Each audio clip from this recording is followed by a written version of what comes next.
Bom, no último vídeo a gente falou sobre o surgimento das anomalias, né? E a crise nos fundamentos das ciências tradicionais e também no paradigma cartesiano ou do materialismo científico.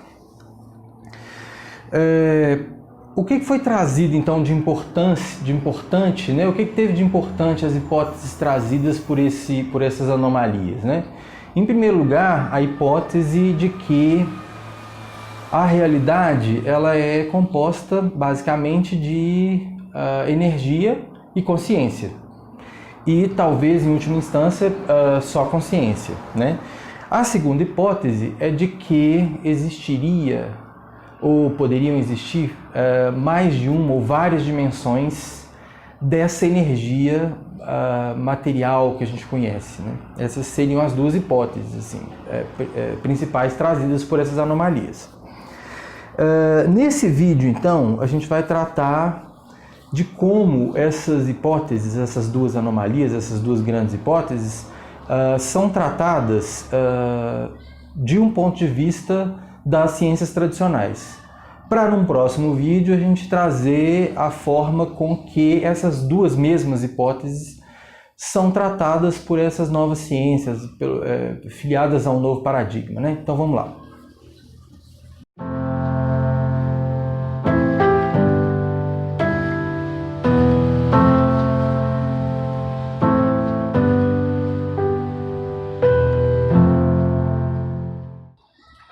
Bom, como a gente estava dizendo, nesse vídeo, no próximo, a gente vai tratar de como essas duas hipóteses principais, né, que foram trazidas pelas anomalias que a gente já tinha trabalhado, como que essas hipóteses são abordadas pela ciência tradicional, né, e no próximo vídeo, como que elas são abordadas pelas neociências, né, já afiliadas ao novo paradigma. E para fazer isso a gente precisa demonstrar, pelo menos por alto, o que seria o método científico atualmente concebido, né? Como que a gente concebe hoje o método científico. A gente percebe que hoje o método científico por excelência, né, ele é a síntese de duas grandes tradições. A primeira dessas tradições a gente pode chamar de racionalismo, ou racionalismo dedutivo. No que consiste essa grande tradição da teoria do conhecimento? Segundo os racionalistas, todo conhecimento ele é calcado na razão humana, ou seja, na capacidade nossa de raciocinar, na inteligência, na capacidade de formular e emitir juízos de valor, né? Então, ela admite, por exemplo, conhecimento baseado na intuição, né? O método dessa tradição, ele é, por excelência, o método dedutivo. O que isso significa? O método dedutivo é uma lógica do conhecimento que traz, primeiro vem, né, começa por fórmulas gerais, né, racionais. E aí, a partir dessas fórmulas racionais, a gente vai deduzindo para situações concretas, né, mais individuais, né? Então, é o conhecimento que vem de cima para baixo, né? Ele baseia muito no método, na lógica aristotélica, né, de premissa maior, premissa menor e conclusão ou síntese, né? Enfim. Essa tradição, ela tem como expoentes, né, as teorias de Platão, de Santo Agostinho e do próprio Descartes.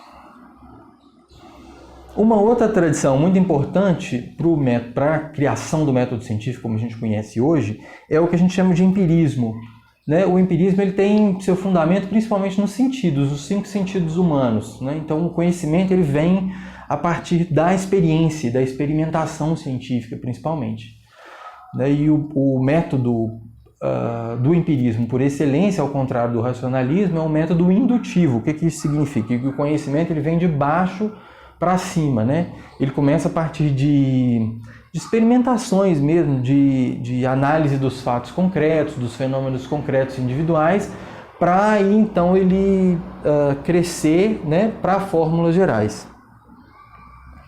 Os expoentes dessa tradição são principalmente Francis Bacon, que a gente também já tinha falado nele antes, David Hume, e, enfim, deu origem também às correntes positivistas, né, da ciência e tal.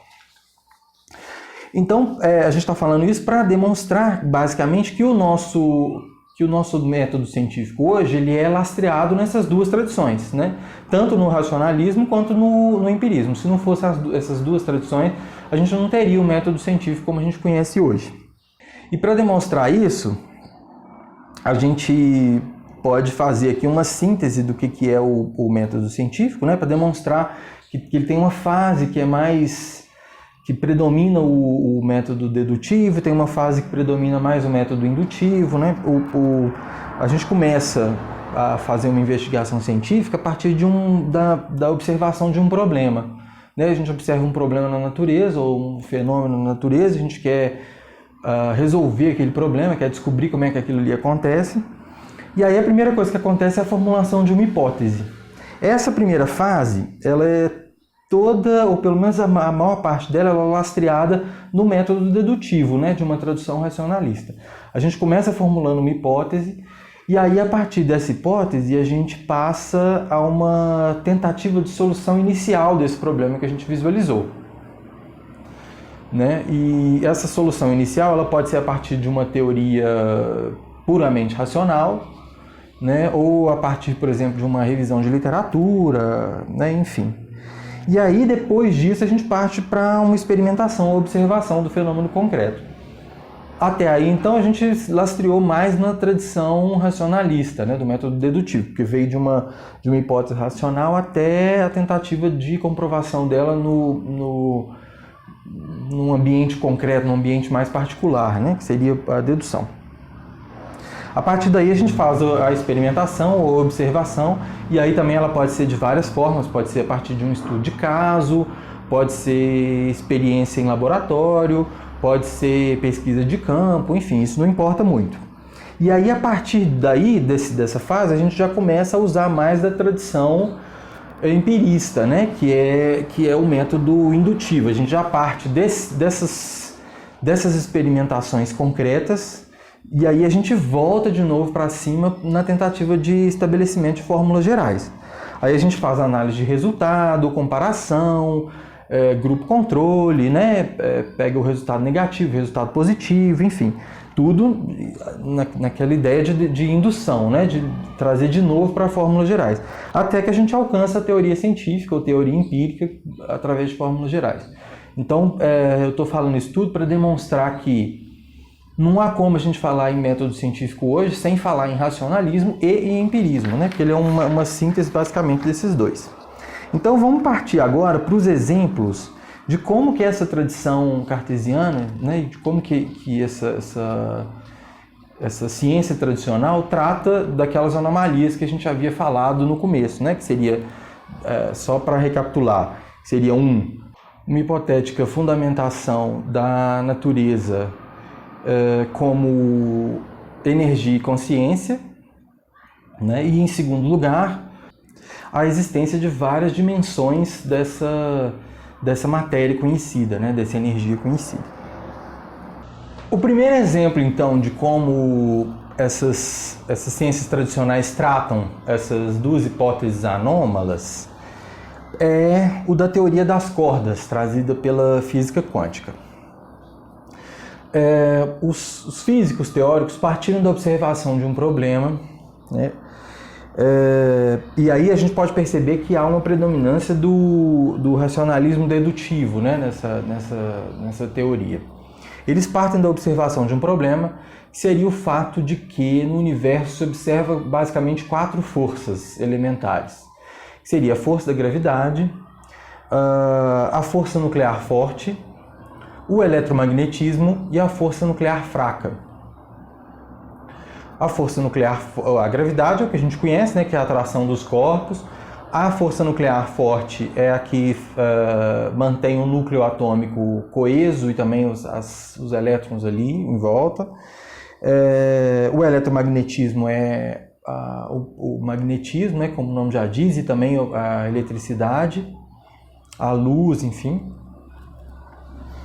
E a força nuclear fraca, que é o responsável pela radiação, né, enfim. A gravidade havia sido explicada por Einstein pela teoria da relatividade geral, né, como a força exercida, né, porque quando um corpo é muito massivo, ele provoca uma dobra, né, uma distorção no espaço-tempo, né, e essa distorção faz com que os outros corpos menos massivos eles acabem sendo atraídos ali, eles rolando ali literalmente naquelas dobras provocadas pelo objeto mais massivo, né?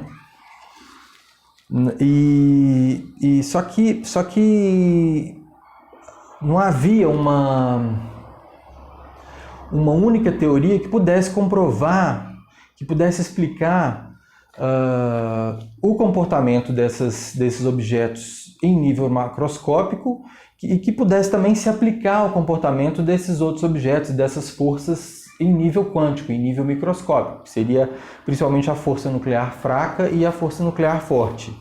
Né? Então parecia haver dois universos completamente distintos, um que era regido por essa teoria da relatividade geral e outro que não era sequer previsível, né? Que não poderia ser sequer previsto, que é como os objetos se comportariam em nível quântico.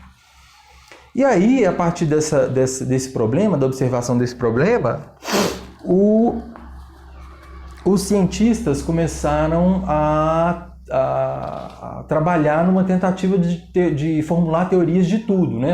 Teorias que pudessem unificar todas essas quatro forças em uma só lógica, né? Enfim. E aí, dentro dessas teorias, uma que eu destacaria seria essa chamada teoria das cordas, segundo a qual existiria um universo seria todo permeado por microfilamentos, né, de energia, que são as chamadas cordas, né? E conforme essas cordas vibrassem dessa ou daquela determinada maneira, isso daria origem ao que a gente conhece por energia, né? E essa energia ganharia massa, né? E conforme essa vibração e esse ganho de massa, isso daria origem também às partículas materiais, assim como a gente já as conhece, né? Explicando o conhecimento dessas forças e também dessas diversas partículas que foram descobertas depois com as várias experimentações da física quântica, né? Experimentações empíricas da física quântica. Com essa teoria, quem quiser se aprofundar, existe um documentário muito interessante na internet chamado O Universo Elegante. Então, quem quiser se aprofundar a respeito dessas teorias das cordas, não é meu objetivo aqui, mas fica aí também essa indicação, né? Depois eu vou colocar o link embaixo também para quem quiser. Bom, a partir desse momento, então, surgiram alguns problemas, e dentre esses problemas, o fato de que a descoberta de que todo o comportamento dessas partículas em nível quântico é regido por algumas constantes matemáticas. E não há nada que explique a constância dessas grandezas. E qualquer modificação eventual numa dessas constantes provocaria o dispersamento de todas as partículas e o fim do universo, tal como a gente conhece hoje, né? Então, para explicar a existência dessas constantes, os cientistas criaram uma hipótese, né, também racional, que até hoje a gente não tem como também comprovar isso empiricamente, né, de que existem várias dimensões para essas cordas, né? Existem cordas vibrando em outras dimensões que a gente não pode, que não é tangível pelos nossos 5 sentidos físicos, né? Então é a hipótese principal de que existem várias dimensões do universo físico conhecido, né? É uma teoria, como a gente diz, que usa mais da tradição racional, né? Dedutiva, e mesmo que a gente venha a comprovar isso empiricamente, o uso da dedução é sempre maior do que o da indução, né? Muito provavelmente. Um outro exemplo muito interessante também do tratamento com que a ciência tradicional dá a essas anomalias, a essas hipóteses anômalas que a gente falou no princípio, é a chamada comunicação não local e, posteriormente, a consciência não local. Essa, por sua vez, ela usa mais a tradição do empirismo indutivo e começa na física quântica e vai terminar nas neurociências. A comunicação não local, o que é? Ela parte do paradoxo, chamado paradoxo de Einstein, Podolsky e Rosen, que é um experimento mental puramente racional que supõe que uma partícula, quando ela posta em contato com outra partícula quântica, duas partículas quânticas postas em contato uma com a outra inicialmente, e depois separadas, se você fizer uma alteração na medição de uma dessas partículas, dessa primeira partícula, a outra partícula separada, infinitamente separada, né, em tese, ela sofreria também a modificação dessa alteração, né? Sofreria também o efeito dessa modificação, desculpa. Seria o chamado emaranhado quântico, né? E aí, posteriormente, houve o experimento de um cientista chamado Alan Aspect, que partiu desse paradoxo e conseguiu comprovar empiricamente que a existência desse emaranhado quântico, que uma partícula, um elétron, por exemplo, colocado em contato com outro elétron, e depois separados por uma distância significativa, e se você medisse e alterasse a polarização desse primeiro elétron aqui, a polarização do outro elétron do emaranhado quântico automaticamente se modificaria também, né? A chamada comunicação não local, quer dizer, essas duas partículas quânticas, elas mantêm entre si uma comunicação fora desse espaço-tempo conhecido hoje, né? Dessa matéria de espaço-tempo que a gente conhece.